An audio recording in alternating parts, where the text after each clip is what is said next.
Hi Suji life ఛానల్కి స్వాగతం. పల్లెటూరులో పచ్చడి పెట్టుకోవడం ఎంత సందడిగా ఉంటుందో చూపిస్తారండి. ఎప్పుడు పచ్చళ్ళు నాకు అమ్మ అక్కలు పెట్టించేవారు. కానీ ఈసారి నేనే స్వయంగా దగ్గరుండి పచ్చళ్ళు పెట్టించుకుందామని మా ఊరు వచ్చాను. ఆవకాయ, ఉల్లి మావకాయ, కూర మావకాయ, మెంతి ఆవకాయ, ఇంకా చాలా రకాల పచ్చళ్ళు పెట్టించుకుంటున్నా. నాకు సహాయం చేయడానికి ఇరుగు పొరుగు వారు మన పని అనుకుంటూ నాకు చాలా సహాయం చేశారు. ఇదేనండి పల్లెటూరు స్పెషల్. ఇందులో ఒకరు పచ్చళ్ళ బిజినెస్ చేస్తారు, ఇంకొకరు ఆంధ్ర పిండి వంటలు వండుతారు. మీకు వాళ్ళ డీటెయిల్స్ కింద యాడ్ చేశాను, ఒకసారి చెక్ చేయండి. ఆవకాయ అందరికీ తెలుసు, కానీ ఉల్లిమాగాయ మాత్రం మా గోదావరి వాళ్ళకి మాత్రమే తెలుసు.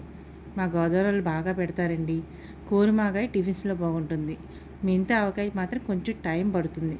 3 రోజులు ఉప్పులో ఊరబెట్టి ఎండలో ఎండబెట్టి కలుపుతారు. నాకు ఇష్టమైన పచ్చడి కలుపుతుంటేనే నోట్లో నీరు ఊరుతుంది. నా చిన్నప్పుడు మా అమ్మ పచ్చడి కలిపాక లాస్ట్లో గిన్నెలో అన్నం కలిపి అందరికి ముద్దలు పెట్టేది. ఆ అన్నం తింటుంటే చాలా రుచిగా అనిపించేది ఆ రోజుల్లో. మీరు చిన్నప్పుడు అలాగే తిని ఉంటారుగా? తిని ఉంటే కామెంట్లో చెప్పండి. పచ్చళ్ళు తినడానికి ఎంత ఇష్టపడతామో దాని వెనక మాత్రం చాలా కష్టం దాగుంటుందని ఈరోజే తెలిసిందండి బాబు నాకు.